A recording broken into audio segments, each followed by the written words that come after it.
ವೀಕ್ಷಕರ ನಮಸ್ತೆ, BN TV ಕನ್ನಡಗೆ ಸ್ವಾಗತ. ರಾಜ್ಯದಲ್ಲಿ ಬೇಸಿಗೆಯಲ್ಲೂ ಭರ್ಜರಿ ಮಳೆ ಸುರಿಯುತ್ತಾ ಇದೆ. ರಾಜ್ಯಾದ್ಯಂತ ಗುಡುಗು, ಮಿಂಚು ಹಾಗೂ ಬಿರುಗಾಳಿ ಸಹಿತ ಗಾಳಿಯ ವೇಗ ಗಂಟೆಗೆ 30ರಿಂದ 60 ಕಿಲೋಮೀಟರ್ ತಲುಪುವ ಸಾಧ್ಯತೆ ಇದ್ದು, ಚದುರದಿಂದ ವ್ಯಾಪಕವಾಗಿ ಮಳೆಯಾಗಲಿದೆ. ದಕ್ಷಿಣ ಒಳನಾಡು ಭಾಗದ ಜಿಲ್ಲೆಗಳಲ್ಲಿ ಭಾರೀ ಮಳೆಯಾಗುವ ಸಾಧ್ಯತೆ ಇದೆ ಎಂದು ಹವಾಮಾನ ಇಲಾಖೆ ತಿಳಿಸಿದೆ. ಕರಾವಳಿ ಜಿಲ್ಲೆಗಳಲ್ಲಿ ಇಂದು ಮತ್ತು ನಾಳೆ ಸಾಧಾರಣ ಮಳೆಯಾಗಲಿದೆ. ಇನ್ನುಳಿದ ದಿನಗಳಲ್ಲಿ ಒಣಹವೆ ಮುಂದುವರಿಯಲಿದೆ. ಮುಂದಿನ 5 ದಿನಗಳ ಕಾಲ ರಾಜ್ಯಾದ್ಯಂತ ಮೋಡ ಕವಿದ ವಾತಾವರಣ ಇರಲಿದ್ದು, ಗುಡುಗು, ಮಿಂಚು ಮತ್ತು ಬಿರುಗಾಳಿ ಸಹಿತ ಗಾಳಿಯ ವೇಗ ಹೆಚ್ಚಾಗುವ ಸಾಧ್ಯತೆ ಇದೆ. ರಾಜ್ಯದ ಒಳನಾಡು ಜಿಲ್ಲೆಗಳಲ್ಲಿ ಇಂದು ವ್ಯಾಪಕವಾಗಿ ಅಲ್ಲಲ್ಲಿ ಭಾರೀ ಮಳೆ ಸುರಿಯುವ ಮುನ್ಸೂಚನೆ ಇದೆ. ದಕ್ಷಿಣ ಅಂಡಮಾನ್ ಮತ್ತು ನೆರೆಹೊರೆಗಳಲ್ಲಿ ಚಂಡಮಾರುತದ ಪರಿಚಲನೆಯು ಈಗ ಬಂಗಾಳ ಕೊಲ್ಲಿಯ ಆಗ್ನೇಯ ಮತ್ತು ನೆರೆಹೊರೆ ಪ್ರದೇಶದ ಮೇಲೆ ಇದ್ದು, ಇದು ಸರಾಸರಿ ಸಮುದ್ರ ಮಟ್ಟದಿಂದ 3.1 ಕಿಲೋಮೀಟರ್ ವರೆಗೆ ವಿಸ್ತರಿಸಿದೆ.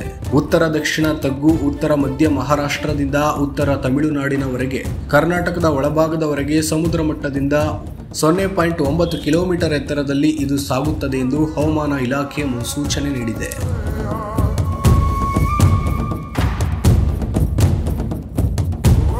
ಕರ್ನಾಟಕದ ದಕ್ಷಿಣ ಒಳನಾಡಿನ ಕೆಲವು ಸ್ಥಳಗಳಲ್ಲಿ ಮತ್ತು ಕರಾವಳಿ ಕರ್ನಾಟಕ ಮತ್ತು ಉತ್ತರ ಒಳನಾಡಿನ ಪ್ರತ್ಯೇಕ ಸ್ಥಳದಲ್ಲಿ ಶನಿವಾರ ಭಾರೀ ಮಳೆಯಾಗಿದೆ. ಚಾಮರಾಜನಗರದ ಬೇಗೂರು 9 ಸೆಂಟಿಮೀಟರ್ ಮಳೆಯಾಗಿದೆ. ಕೃಷ್ಣರಾಜಸಾಗರ 8, ಗುಂಡ್ಲುಪೇಟೆ 7, ಬಂಡೀಪುರ 5, ಭಾಗಮಂಡಲ 3, HD ಕೋಟೆ 3, ಮಂಡ್ಯ PTO 3, ಕೋಲಾರ 2, ಶ್ರೀರಂಗಪಟ್ಟಣ 2, KR ನಗರದಲ್ಲಿ ತಲಾ 1 ಸೆಂಟಿಮೀಟರ್ ಮಳೆಯಾಗಿದೆ ಎಂಬ ವರದಿಯಾಗಿದೆ. ಮುಂದಿನ 4 ದಿನ ರಾಜ್ಯದಲ್ಲಿ ಪೂರ್ವ ಮುಂಗಾರು ಮಳೆಯಾಗಲಿದೆ ಎಂದು ರಾಜ್ಯ ಹವಾಮಾನ ಇಲಾಖೆ ಹೇಳಿದೆ. ಕರಾವಳಿ ಜಿಲ್ಲೆಗಳಾದ ದಕ್ಷಿಣ ಕನ್ನಡ, ಉತ್ತರ ಕನ್ನಡ, ಉಡುಪಿಯಲ್ಲಿ ಮಳೆಯಾಗುವ ಸಾಧ್ಯತೆ ಇದೆ.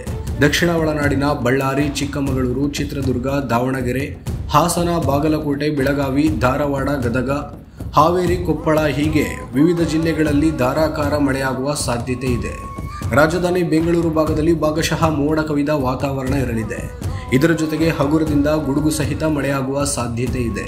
ಗರಿಷ್ಠ ಮತ್ತು ಕನಿಷ್ಠ ತಾಪಮಾನ ಕ್ರಮವಾಗಿ 34 ಡಿಗ್ರಿ ಸೆಲ್ಸಿಯಸ್ನಿಂದ 21 ಡಿಗ್ರಿ ಸೆಲ್ಸಿಯಸ್ ಇರಲಿದೆ ಎಂದು ಹವಾಮಾನ ಇಲಾಖೆ ಮಾಹಿತಿ ನೀಡಿದೆ.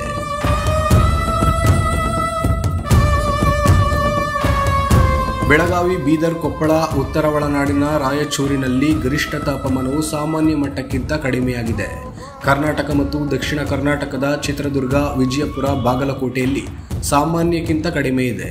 ಧಾರವಾಡ, ಗದಗ, ಕಲಬುರಗಿ, ಉತ್ತರ ಆಂತರಿಕ ಕರ್ನಾಟಕದ ಹಾವೇರಿ ಮತ್ತು ಬೆಂಗಳೂರು, HAL, ಕೆಂಪೇಗೌಡ ಏರ್ಪೋರ್ಟ್, ಹಾಸನ, ಚಿಂತಾಮಣಿ, ಮಂಡ್ಯ ಮತ್ತು ದಕ್ಷಿಣ ಒಳ ಕರ್ನಾಟಕದ ಶಿವಮೊಗ್ಗದಲ್ಲಿ ಗರಿಷ್ಠ ತಾಪಮಾನ ಇತ್ತು. ಉಳಿದಂತೆ ಕರಾವಳಿ ಕರ್ನಾಟಕದ ಕಾರವಾರದಲ್ಲಿ ಸಾಮಾನ್ಯಕ್ಕಿಂತ ತಾಪಮಾನ ಹೆಚ್ಚಾಗಿದ್ದು, ರಾಜ್ಯದ ಇತರ ಭಾಗಗಳಲ್ಲಿ ಸಾಮಾನ್ಯವಾಗಿದೆ.